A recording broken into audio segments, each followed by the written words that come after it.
No, look, this is a perfect plan. They can't understand anything I'm saying, so they have to watch the second time, so bada bing bada boom, twice the watch time for the same amount of videos. You'll be doing the Concorp retrospective then? Yeah, fair point, I probably should. Welcome to the Hermitcraft recap. My name is PixelRiffs, our writer is ZloyXP. Did you miss me? What do you mean Zloy did a great job? Well, you're stuck with me again. I'm not the only one making a comeback this week. Stress and Rendog have both come out of hiding and have returned to the server for the new year.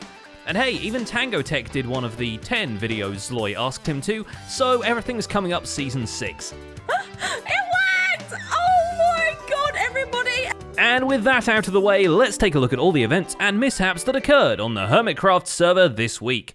Well, you're lucky we had the bro pack, because otherwise I would have been after you. But yeah, I know you would have. Starting with TFC, who decides to visit the dead quarters now there are no stakes, and most of the traps have been triggered or disabled in the name of historical preservation. This time he even chooses the right water stream to swim up, and ender pearls into the doorway to avoid using elytra because his connection to the server is a little slow. The dead team's mansion feels sort of like a museum to demise now, especially with the top floor dioramas of how everybody died. Mumbo, TNT, with the Cubs really evil TNT minecart thing. And he even takes a look around the dead team village as though it's a gift shop selling commemorative TNT. His one criticism is that there should have been a dead pool, and he takes his own advice by building swimming facilities for the residents of his vault, although the fancy pool is just for the overseer. Everybody else can just throw themselves into the artificial lake. Well, overseer and overseer's useless offspring. You know, that sort of thing. Mumbo throws himself into a much more controlled water environment, still bringing us videos recorded before Christmas. He sets up some item transport streams, which will eventually ferry back all the stuff his TNT-throwing tunneling machine produces. There is absolutely no way that I'm going to be taking on a large-scale redstone project like the actual auto miner itself. It will go wrong, it will all blow up, and it will ruin my holiday. So instead, we're going to chill out and we're going to work on the details. He's crossing his fingers for an upgrade to 1.15 before he gets back, so he can share his profound love for honey blocks, although for a moment he completely forgets water elevators are a thing, so his brain's still kinda in 1.12 anyway. Because you see, that's what I'm trying to deal with here. I need the item to be half over the hoppers, half over these blocks here, and currently there's no way that I can do that with this setup, but with honey blocks, I will be able to do it. Let's hope the desaturator is compatible with the Buzzy Bees update, because he's the only one who hasn't used it yet. False Symmetry has a run-in with item physics too when she tries out ZF's RGB minigame. I keep clicking the wrong ones. No.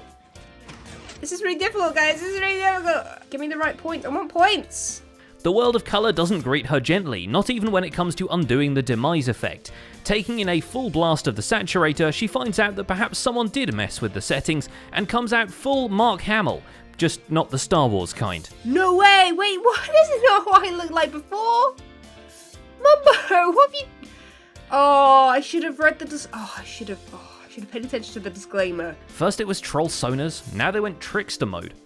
In a last-ditch attempt to keep her marbles in a row, False drops down to her basement and puts together a list of the many things she's not finished this season.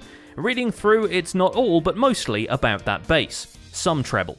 This is main base and Hermitlands. This is all my base. This is all the rest of the other areas. False isn't the only one who falls victim to the saturator's wonky sliders. Despite reading the instructions in his impeccable British accent, "Welcome to the saturator. If you're reading this, you probably did. Some of you guys might be like, Joe, that wasn't even close, but there was an attempt." Joe Hills walks in grayscale and comes out looking like Ijevin on his way to a rave. I wonder if with little video editing we can... Oh, no, stop! That's way worse. Saturation and value of each pixel is spot on. However, I think the hue and brightness might be inverted. Dressing in Dayglow Orange doesn't stop Joe from going about his business, which means a quick trip back to the Statue of Hermitry to make sure it isn't under threat from any leftover demise trappings, then back to his D&D inspired hermitage to continue terraforming where he left off. So we have a little bit of terrain work we gotta do, but I think in the meantime, I've gotta use a ton of dirt already. I need to go get some more sand so we can actually continue with this. And now I'm stuck in the water and it's getting dark. At this point, the saturator is sucking colour out of the ground faster than expected, and if the hermits don't find some other ways of putting the colour back in their cheeks, it's probably going to mean a very colourful mess. Luckily, Stress Monster seems to have found her own solution to reviving her complexion, just putting herself on ice for a while. I mean, it worked for Captain America.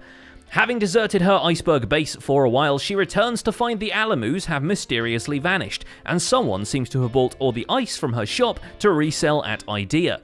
Are you actually having a giggle? Alright, it's me saying I ain't rich. But she's got ideas of her own to take care of, and she spends the rest of the episode decorating a throne room / dining hall inspired by the Vikings. Although she's not entirely sure if the rug ties the room together, so she drops in a request for decorating assistance at Zombie Cleo's armor stand shop. Alright, so I've written need a dining area filled with food on plates and maybe some other items dining roomy.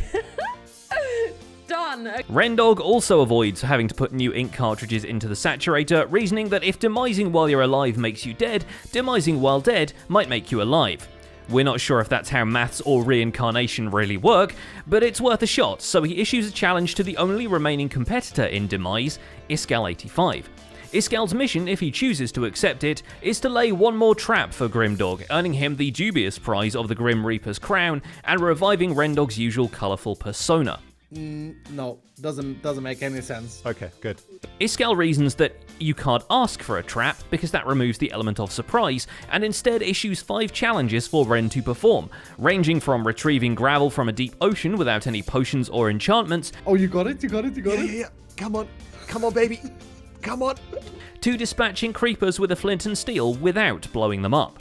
Ren accepts and performs the first 2 with ease, but it's the swim in lava that finally kills him, by which we mean makes him alive again. I told you the maths was weird. Oh, jeez, Okay, I went very get deep out, there. get out. No. You gonna do it? Come on. Go out. Come on. Dude, no. Stop burning, please. No. Yes. Cub Fan takes a shorter road and just uses the Reality Stone from the Infinity Gauntlet to alter the core of reality itself so he is no longer wearing his demised skin. Yes, Concorp has an Infinity Gauntlet. You know, minor detail everybody forgot. Alright, sweet. So, thank you, Vexnos, for all the, for everything, really. Unfortunately, in his machinations, he accidentally made it so Thursday is after Wednesday and appendixes exist, but that's the world he can live with.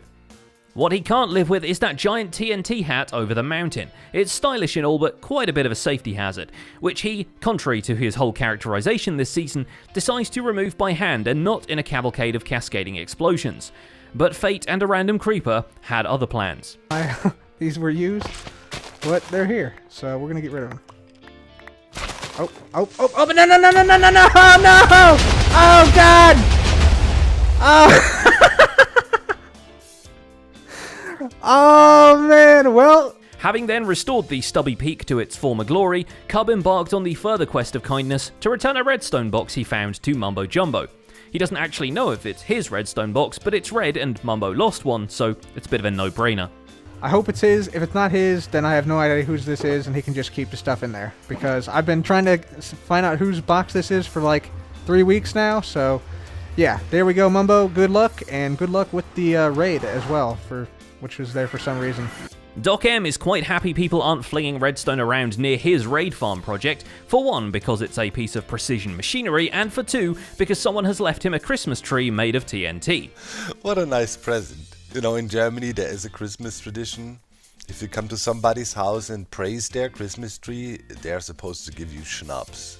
Cleo, you have a beautiful Christmas tree here. Just saying. After removing the lava from above it for safety reasons, Doc performs the first proper test of his raid farm on the Hermitcraft server and immediately concludes that it'll need the mother of all item collection systems.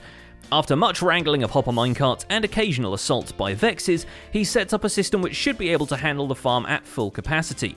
Whether the server can handle the farm at full capacity is another matter, but at least the fire won't be started by all those extra items lying around. Oh boy. Wait. Yo. What the hell?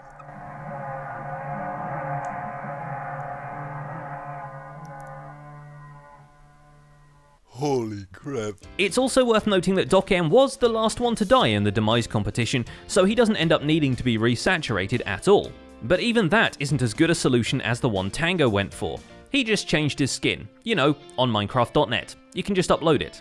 Generally. The Demise is done, and we've got our regular skin back on. I can't really see it, I guess, anyways. His own run-in with the decorative explosion is quite delightful, as he builds a decorative design with live TNT in it. On a server most people have fire bows, around a minigame all about explosions. Alright, there we go, the building is in, my beautiful, amazing roof is in as well to accompany it. I just want to get this building done so we can play it. This marks the full completion of Tango's Boombox minigame, and it's quite fitting seeing how this box is going to go boom at any moment. Which would be a shame, as that would probably destroy all the intricate redstone that went into the restocking and management tech of the arena. So here's here's the biggest fear, right? Like, we come in to test this for the first game and someone drops TNT and somehow it blows up the whole thing and water falls down below and washes out all the tracks and redstone and basically massive amounts of tears pour out of my face. But I'm hoping that doesn't happen. It will need a much bigger support network and many more players to actually have a go at it, but still, here's hoping they find the time and this won't go the way of Siege of Doom. I want to just quickly mention that now that Demise is over, I am going to do another attempt at get all of the hermits that signed up for this minigame together so that we can finally play the game. But we do get another minigame going out of business, or in business, depending how you look at it, because Grian, now sure that he won't have the time nor the interest in the Floor is Lava Haunted Mansion build, decides to just sell it. Just not getting any use. I'm not gonna finish this project. So, I'm gonna do the mature thing, and I'm gonna sell it. Lightly scorched and mildly haunted, the house only goes up for 100 diamonds, which in the post-TFC economy is fairly affordable.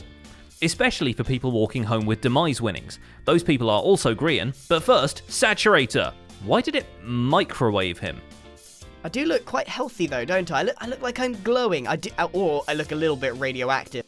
So, Iskal's coronation as the winner of Demise was attended by all of one person, and even that guy was only there because he rigged the stage to explode. So let's just celebrate with the fireworks. You gotta be kidding me, dude!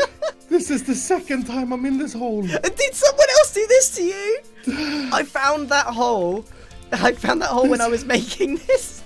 And here they say lightning never strikes twice in the same place. Made to bro up the diamond pile, Iskal splits the riches in 2 equal parts and a third much less equal one for Mumbo in a sort of consolation prize. The consolation being, there, you lost Demise, now tear this diamond mustache off of a bumbo. Catharsis, ladies and gentlemen. Diamond Tashonai, I guess. Dear Mumbo, I've missed you. Ironically, Grian too mustaches up, and this is the only way he can fix that concrete maker machine he broke. Really, he was the one who used it most anyway, so it's only fair he has to rebuild it following a tutorial. Now taking bets on how long it will take the other two to even notice. And that's just about it for this week's recap. Our writer is ZloyXP, and my name is Pixorifs. It's good to be back, and I've just started a single-player Skyblock series which will be linked in the End Screen Theatre this week.